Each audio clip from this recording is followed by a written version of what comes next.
Assalamualaikum warahmatullahi wabarakatuh. Saya Fatia Destiza. Di sini saya akan menjelaskan mengenai salah satu materi dari perkuliahan Komunikasi Pertanian, yaitu mengenai pemberdayaan kelompok tani. Nah, sebelum masuk ke inti pokok pembahasan materi, saya akan menjelaskan terlebih dahulu mengenai apa itu pemberdayaan. Jadi, pemberdayaan adalah suatu usaha untuk mengembangkan keberdayaan dari suatu sistem sosial guna untuk mencapai tujuannya secara mandiri. Keberdayaan merupakan kekuatan yang dihasilkan oleh interaksi dan artikulasi dari budaya dan karsa manusia untuk berkarya secara efektif dan efisien. Pembangunan pertanian tidak terlepas dari peran serta masyarakat tani sebagai pemutar roda perekonomian negara. Dengan peran tersebut, maka perlu pemberdayaan masyarakat tani sehingga petani mempunyai power atau kekuatan yang mampu menyelesaikan masalah yang dihadapinya. Salah satu usaha pemerintah bersama petani dalam rangka membangun upaya kemandirian petani dibentuklah kelompok-kelompok tani di perdesaan. Tumbuh dan berkembangnya kelompok-kelompok dalam masyarakat tersebut umumnya didasari oleh adanya kepentingan dan tujuan bersama.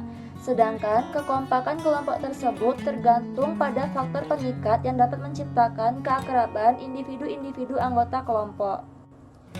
Di dalam aspek keorganisasian, kelompok yang mandiri adalah kelompok tani yang mampu mengambil keputusan sesuai dengan perkembangan dan kebutuhan para petani dan anggotanya. Kemampuan mengambil keputusan dalam setiap aspek kegiatan harus didukung oleh kemampuan para anggota kelompok tani dalam pengelolaan komponen organisasi yang ada. Selanjutnya, saya akan membahas mengenai langkah-langkah pemberdayaan kelompok tani. Pengembangan kemandirian kelompok tani adalah petani itu sendiri yang terikat dalam suatu kelompok tani. Dalam hal itu, penyuluh pertanian hanya berperan sebagai mitra petani, pendamping, dan fasilitator untuk mengupayakan kemandirian kelompok tani melalui langkah-langkah pemberdayaan kelompok tani sebagai berikut. Yang pertama, penguatan sumber daya kelompok tani secara langsung dengan petani sendiri sebagai anggota kelompok tani menjadi sumber dan motor penggerak kemajuan kelompok tani dengan fasilitas dari kelembagaan atau organisasi sendiri. Kedua, pengembangan kelembagaan dan organisasi kemasyarakatan yang secara langsung memberdayakan petani. Ketiga, mengembangkan teknologi tepat guna bagi pemberdayaan petani. Keempat, menciptakan iklim kondusif yang memungkinkan berkembangnya keberdayaan dan kemandirian kelompok tani. Dan yang kelima, mengembangkan pola kerjasama antara kelompok tani dengan kelompok tani lainnya dan antar kelompok tani dengan pihak lain. Jadi, inti dari pemberdayaan kelompok tani tersebut adalah pendelegasian kekuasaan dan pengambilan keputusan ke tingkat yang lebih rendah dengan menggunakan konsep memberi visi untuk masa depan, mengikutsertakan semua anggota dalam suatu kegiatan sehingga mereka dengan sendirinya tumbuh rasa kebanggaan pada diri mereka, kehormatan dan rasa tanggung jawab. Pemberdayaan kelompok tani juga dapat diartikan sebagai proses berencana guna meningkatkan skala utilitas dari objek yang diberdayakan.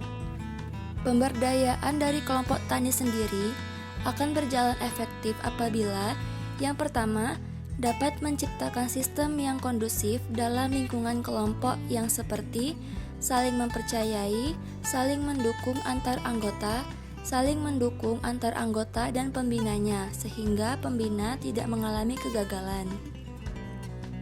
Yang kedua, keberhasilan dan keberhasilan sangat ditentukan oleh peran aktif anggotanya. Yang ketiga, sedangkan para pendamping yang memiliki peran sebagai fasilitator hanyalah sebagai pendukung untuk tercapainya tujuan yang diinginkan kelompok. Yang keempat, swadaya masyarakat berdasarkan prinsip dari, oleh, dan untuk petani, maka dalam kelompok harus ada aturan yang tertulis maupun sebagai pegangan dalam mencapai tujuan atau cita-cita bersama. Yang keempat, secara umum pemberdayaan diartikan sebagai upaya yang dilakukan oleh petani atau kelompok tani dalam peningkatan dan penguasaan serta pemanfaatan sumber daya dari dalam maupun dari luar untuk mencapai tujuan.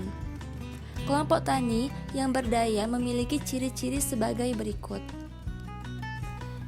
Yang pertama, memiliki kemampuan dalam membuat perubahan ke arah yang lebih baik dari sebelumnya dan bisa menyelesaikan masalah-masalah yang terjadi di lapangan. Yang kedua, memiliki kemampuan dalam mengambil keputusan yang terbaik bagi kelompoknya secara mandiri sehingga akan mampu mewujudkan keadilan bagi anggotanya. Dan yang ketiga, memiliki kemampuan dalam menggali dan memanfaatkan sumber daya secara kesinambungan untuk menghasilkan perubahan yang lebih baik dari masyarakat sekitarnya.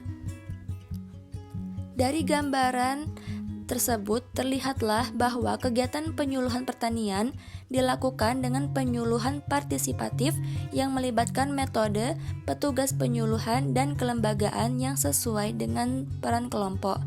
Keahlian anggota kelompok dan sumber daya kelompok dapat diberdayagunakan dengan baik. Pada dasarnya, manajemen kelompok tani meliputi 4 pokok penting, yakni perencanaan, pengorganisasian, pelaksanaan, dan evaluasi yang kesemuanya diharapkan dapat dilakukan oleh kelompok tani itu sendiri.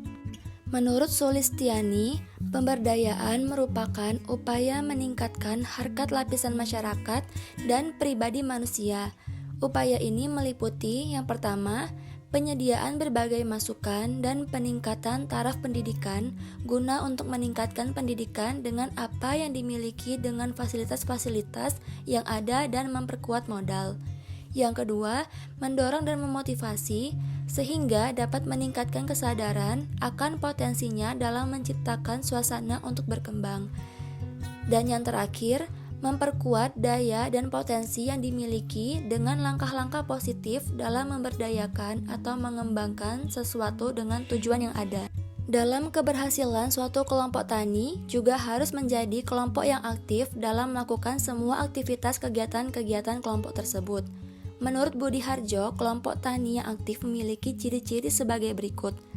Yang pertama, anggotanya berkelompok atas kesadaran dan pilihannya sendiri untuk memperkuat kepercayaan diri dan meningkatkan kemampuan dalam rangka memecahkan masalahnya. Yang kedua, kelompok mempunyai tujuan dan rencana kegiatan yang dirumuskan dan disepakati oleh seluruh anggota. Yang ketiga, anggota terlibat dalam kegiatan kelompok dan pengambilan keputusan yang menyangkut kehidupan mereka.